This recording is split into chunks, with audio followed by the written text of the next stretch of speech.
Bismillah, Assalamualaikum warahmatullahi wabarakatuh.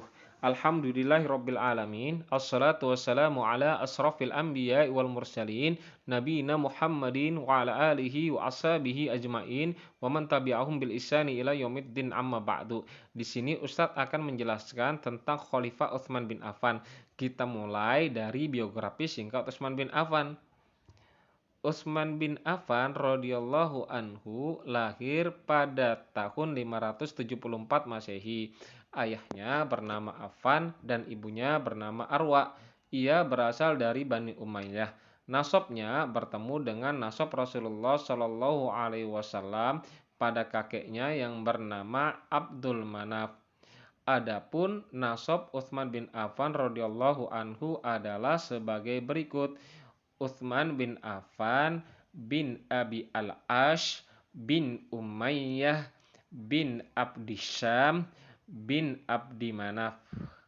Dan adapun julukan Utsman bin Affan radhiyallahu anhu di tengah-tengah kaum muslimin adalah Dzunnurain. Apa artinya Dzunnurain? Dzunnurain adalah pemilik dua cahaya. Mengapa dikatakan pemilik dua cahaya? Karena Utsman bin Affan dinikahkan dengan dua putri Rasulullah Shallallahu alaihi wasallam. Yang pertama adalah Ruqayyah radhiyallahu anha. Akan tetapi setelah Ruqayyah radhiyallahu anha meninggal dunia, Utsman dinikahkan lagi dengan putri Rasulullah Shallallahu alaihi wasallam yang satunya yang bernama Ummu Kulthum. Itulah sebabnya Utsman bin Affan dijuluki sebagai Dzunnurain. Adapun kepribadian Utsman bin Affan radhiyallahu anhu sebagai berikut. Utsman bin Affan dikenal sebagai seorang saudagar yang sukses lagi dermawan.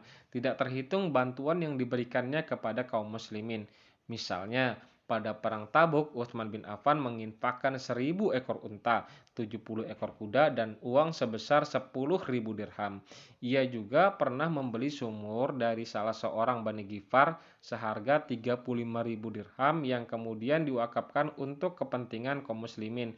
Wah, luar biasa sekali ya dermawan Utsman bin Affan. Semoga kita dapat mencontoh beliau dalam hal kedermawanannya. Selain memiliki sifat dermawan, Utsman juga seorang yang jujur, rendah hati, dan pemalu. Ada sebuah kisah suatu ketika Aisyah suka memerhatikan Rasulullah terhadap tamu-tamu beliau yang datang.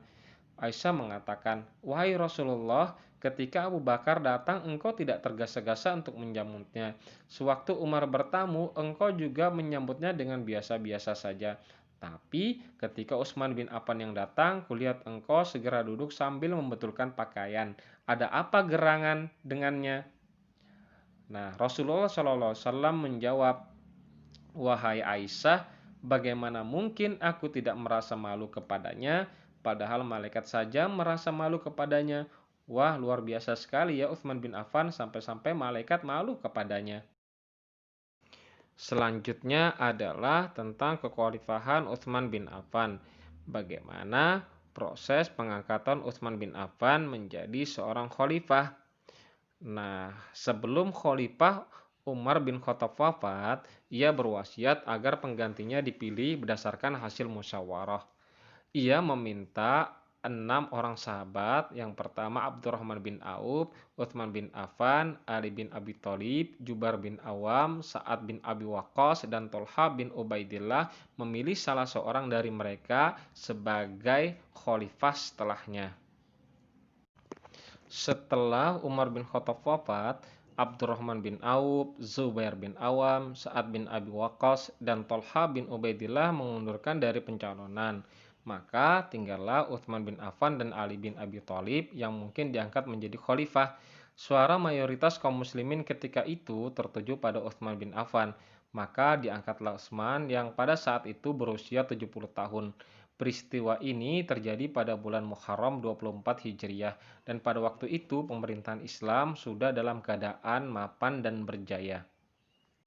Selanjutnya adalah langkah-langkah yang dilakukan Utsman bin Affan ketika menjadi khalifah. Langkah-langkah yang dilakukan Utsman bin Affan ketika menjadi khalifah adalah sebagai berikut. 1. Melaksanakan prinsip-prinsip ekonomi Islam. 2. Melakukan perluasan area Masjidil Haram dan Masjid Nabawi. 3. Membentuk polisi untuk menjaga keamanan rakyatnya.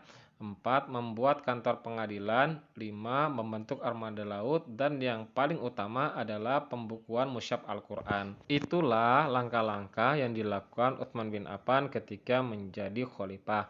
Insya Allah kita akan bahas satu persatu pada pertemuan berikutnya. Demikian materi kita pada hari ini. Semoga kita tetap semangat dan istiqomah dalam menuntut ilmu. Baiklah, kita tutup pertemuan kita pada hari ini dengan membaca doa kafaratul majelis. Subhanakallahumma wa bihamdika asyhadu an la ilaha illa anta astaghfiruka wa atubu ilaik. Assalamualaikum warahmatullahi wabarakatuh.